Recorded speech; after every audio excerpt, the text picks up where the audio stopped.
একজন বাবা কি সত্যিই নিজের ছেলেকে কুরবানি করতে প্রস্তুত হতে পারেন? আর যদি সেই বাবা হন আল্লাহর প্রিয় নবী ইব্রাহিম আলাইহিসসালাম, আর সেই ছেলে হন বহু প্রতীক্ষার পর পাওয়া সন্তান ইসমাইল আলাইহিসসালাম, কেন আল্লাহ এমন কঠিন পরীক্ষা নিয়েছিলেন?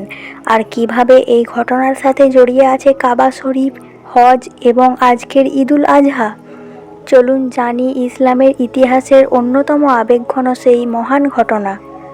আগের পর্বে আমরা দেখেছি আল্লাহর আদেশে ইব্রাহিম আলাইহিসসালাম তার স্ত্রী হাজেরা ও ছোট্ট শিশু ইসমাইল আলাইহিসসালামকে জনমানবহীন মক্কার মরুভূমিতে রেখে এসেছিলেন। সেখানে আল্লাহর রহমতে জমজম কূপের সৃষ্টি হয়, মানুষ আসতে শুরু করে, ধীরে ধীরে মক্কায় বসতি গড়ে ওঠে, আর ছোট্ট ইসমাইল আলাইহিসসালাম বড় হতে থাকেন। বহু বছর পর পিতা পুত্রের মিলন এবং সময় কেটে যায়। ইসমাইল আলাইহিসসালাম এখন আর শিশু নন, তিনি একজন শক্তিশালী, ভদ্র ও আল্লাহ ভীরু যুবক। ইব্রাহিম আলাইহিসসালাম মাঝে মধ্যে মক্কায় এসে তার পরিবারকে দেখে যেতেন। অবশেষে এমন সময় এলো যখন পিতা ও পুত্র একসাথে কাজ করার মতো বয়সে পৌঁছালেন। কিন্তু তখনও তারা জানতেন না আল্লাহ তাদের জন্য ইতিহাসের সবচেয়ে বড় দুটি পরীক্ষার ব্যবস্থা করে রেখেছেন।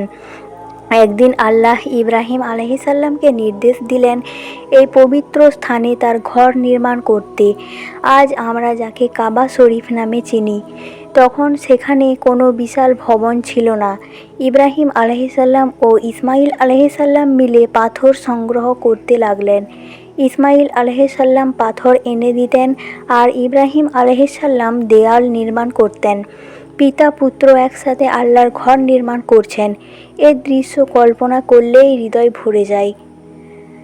কাবা নির্মাণ করতে করতে তারা বারবার দোয়া করেছিলেন, হে আমাদের রব, আমাদের থেকে এই কাজ কবুল করুন, নিশ্চয়ই আপনি সর্বশ্রোতা ও সর্বজ্ঞ। তারা অহংকার করেননি, তারা বলেননি আমরাই কাবা বানাচ্ছি, বরং তারা আল্লাহর কাছে কবুলিয়াত চেয়েছিলেন। কাবা নির্মাণের সময় একটি বিশেষ পাথর স্থাপন করা হয়, এটি হাজরে আসওয়াদ। হাদিসে এসেছে এই পাথর জান্নাত থেকে আনা হয়েছিল। প্রথমে এটি দুধের মতো সাদা ছিল, মানুষের গুনাহের কারণে ধীরে ধীরে কালো হয়ে যায়। আজও লক্ষ লক্ষ মুসলমান এই পাথরের দিকে ইশারা করেন বা সুযোগ পেলে চুম্বন করেন। কাবা নির্মাণ শেষ হলে আল্লাহ ইব্রাহিম আলাইহিসসালামকে বললেন, মানুষকে হজের জন্য আহ্বান করুন। ইব্রাহিম আলাইহিসসালাম বললেন, হে আল্লাহ, আমার কণ্ঠ কত দূর পর্যন্ত কে শুনবে? আল্লাহ বললেন, তুমি শুধু ঘোষণা করো, পৌঁছে দেওয়ার দায়িত্ব আমার। ইব্রাহিম আলাইহিসসালাম ঘোষণা করলেন, আর সেই আহ্বানের ধারাবাহিকতায় আজও পৃথিবীর কোটি কোটি মুসলমান হজ করতে মক্কায় আসে। কিন্তু এরপর শুরু হলো এমন এক পরীক্ষা যা কোনো বাবা কল্পনাও করতে চান না। এক রাতে ইব্রাহিম আলাইহিসসালাম স্বপ্ন দেখলেন, তিনি তার প্রিয় পুত্র ইসমাইল আলাইহিসসালামকে আল্লাহর জন্য কুরবানি করছেন। নবীদের স্বপ্ন সাধারণ স্বপ্ন নয়, এটি ওহী। তাই তিনি বুঝলেন এটি আল্লাহর আদেশ। ভাবুন, একজন বাবা তার সবচেয়ে প্রিয় সন্তানকে কিভাবে এমন কথা বলেন। তবুও ইব্রাহিম আলাইহিসসালাম সত্য গোপন করলেন না। তিনি বললেন, হে আমার পুত্র, আমি স্বপ্নে দেখেছি তোমাকে কুরবানি করছি, তুমি কি মনে করো? ইসমাইল আলাইহিসসালাম এর উত্তর ইতিহাসের সবচেয়ে সুন্দর উত্তরগুলোর একটি।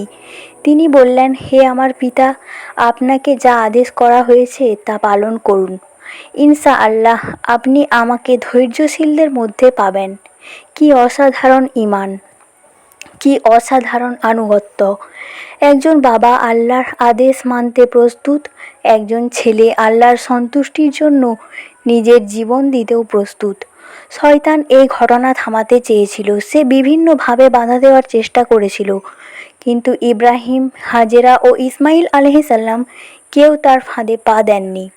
আজ হজের সময় জামেরাতে পাথর নিক্ষেপ করার মাধ্যমে সেই ঘটনার স্মৃতি স্মরণ করা হয়। অবশেষে সেই দিন এলো। ইব্রাহিম আলাইহিসসালাম তার পুত্রকে নিয়ে নির্ধারিত স্থানে গেলেন।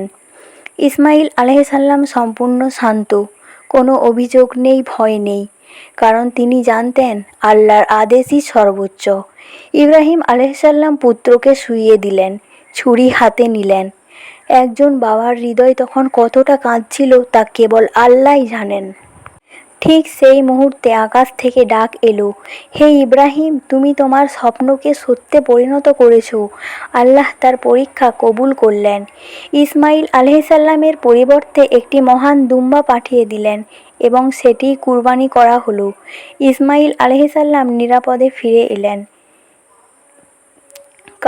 এই কারণেই আজও মুসলমানরা ঈদুল আজহায় কুরবানি করে। কুরবানির আসল শিক্ষা পশু জবাই নয়, আসল শিক্ষা হলো আল্লাহর জন্য নিজের প্রিয় জিনিস ত্যাগ করার মানসিকতা।